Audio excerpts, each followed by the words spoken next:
ಕಚೇರಿಗಳ ಪರಿಸ್ಥಿತಿಯನ್ನು ನೋಡಿದ್ರೆ ಯಾವ ರೀತಿಯಾಗಿದೆ ಅಂದರೆ ಇಲ್ಲಿ ಪ್ರತಿನಿತ್ಯವೂ ಕೂಡ ಜನಗಳು ಸಾರ್ವಜನಿಕರು ಓಡಾಡುವಂಥ ಜಾಗ ಯಾವ ರೀತಿಯಾಗಿದೆ ಅಂದರೆ ನೀವು ಇಲ್ಲಿ ಮೂಗು ಮುಚ್ಕೊಂಡು ಹೋಗ್ಬೇಕು ಸರ್ಕಾರಿ ಕಚೇರಿಗಳಿಗೆ ಅನ್ನುವಂಥದ್ದು. ನೋಡಿ ಎಷ್ಟು ಮಟ್ಟಿಗೆ ಅನೈತಿಕ ಚಟುವಟಿಕೆಗಳ ತಾಣ ಆಗ್ತಾ ಇದೆ. ಸರ್ಕಾರಿ ಕಚೇರಿಗಳು ಈ ಸ್ಥಿತಿಗೆ ಬಂದಿದ್ದಾವ ಅನ್ನುವಂಥದ್ದು. ರೇಷ್ಮೆ ಇಲಾಖೆಯ ಕಚೇರಿಗೆ ಬಂದಿದ್ದೀವಿ. ಹಿಂದೆನೆ ಪೊಲೀಸ್ ಠಾಣೆಯೂ ಕೂಡ ಕೊರಟಗೆರೆ ಪೊಲೀಸ್ ಠಾಣೆ ಇದೆ. ನೀವು ನೋಡ್ತಾ ಇರ್ಬೋದು ಮದ್ಯಪಾನ ಮಾಡಿರುವಂತ ಬಾಟಲ್ಗಳು, ಈ ಪ್ಲಾಸ್ಟಿಕ್ ಪೇಪರ್ಗಳನ್ನ ನೀವು ನೋಡ್ತಾ ಇದ್ದೀರಾ. ಮದ್ಯಪಾನ ಮಾಡಿ ಅನೈತಿಕ ಚಟುವಟಿಕೆಗಳ ತಾಣ ಆಗಿ ಈ ಒಂದು ಇಲಾಖೆ ಮಾರ್ಪಟ್ಟಿದೆ ಅನ್ನುವಂಥದ್ದು. ನೂರಾರು ಜನ ಸಾರ್ವಜನಿಕರು ಓಡಾಡುವಂತ ಜಾಗವನ್ನ ಯಾವ ರೀತಿಯಾಗಿ ಇಟ್ಕೊಂಡಿದ್ದಾರೆ ಇವರು ಅನ್ನುವಂಥದ್ದು.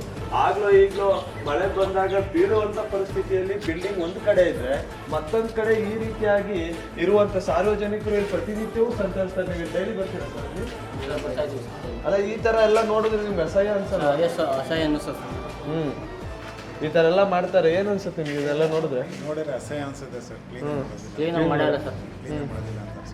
ಎಲ್ಲ ಇದೇನ ಪರಿಸ್ಥಿತಿ ಇಲ್ಲಿ? ಯಾರು ಕ್ಲೀನ್ ಮಾಡೋರು ಯಾರು ಇಲ್ಲ. ಬರೋದು ಇಲ್ಲ. ನೋಡಿ, ಸಾರ್ವಜನಿಕರು ಬೇಸರವನ್ನು ವ್ಯಕ್ತಪಡಿಸ್ತಾ ಇದ್ದಾರೆ. ಎಷ್ಟು ಮಟ್ಟಿಗೆ ಸಾರ್ವಜನಿಕ ಕಚೇರಿಗಳಲ್ಲಿ ಎಷ್ಟು ಮಟ್ಟಿಗೆ ಇಟ್ಕೊಂಡಿದ್ದಾರೆ ಅನ್ನೋದು ನೀವು ನೋಡ್ತಾ ಇರ್ಬೋದು. ಪ್ರತಿನಿತ್ಯವೂ ನೂರಾರು ಜನ ಸಾರ್ವಜನಿಕರು ರೇಷ್ಮೆ ಇಲಾಖೆಗೆ ಬರ್ತಾರೆ, ಕೆಲಸ ಮಾಡಿಸ್ಕೊಳಕ್ ಬರ್ತಾರೆ. ಮದ್ಯಪಾನ ಮಾಡ್ಬಿಟ್ಟು ಅನೈತಿಕ ಚಟುವಟಿಕೆಗಳ ತಾಣ ಆಗ್ತಾ ಇದೆ. ಇದು ಪೊಲೀಸ್ ಠಾಣೆ ಇದೆ.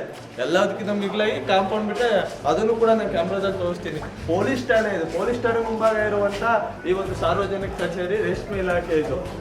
ಈ ಬಿಲ್ಡಿಂಗ್ ನ ಪರಿಸ್ಥಿತಿ ನೋಡಿದ್ರೆ ಇಲ್ಲಿ ಯಾವ ರೀತಿಯಾಗಿ ನೋಡಿ, ಎಷ್ಟು ಮಟ್ಟಿಗೆ ಯಾವಾಗ ಬೀಳುತ್ತೋ ಈ ಬಿಲ್ಡಿಂಗು, ಎಲೆಕ್ಟ್ರಿಸಿಟಿಗಳೆಲ್ಲ ಯಾವ ರೀತಿ ಕರೆಂಟ್ ಶಾಕ್ ಹೊಡೆದು ಯಾರಾದ್ರೂ ಏನಾದ್ರು ಒಂದು ಅನಾಹುತ ಆದ್ರೆ ಮಾತ್ರ ತಲೆ ಕೆಡಿಸ್ಕೊಳ್ಳೋದು.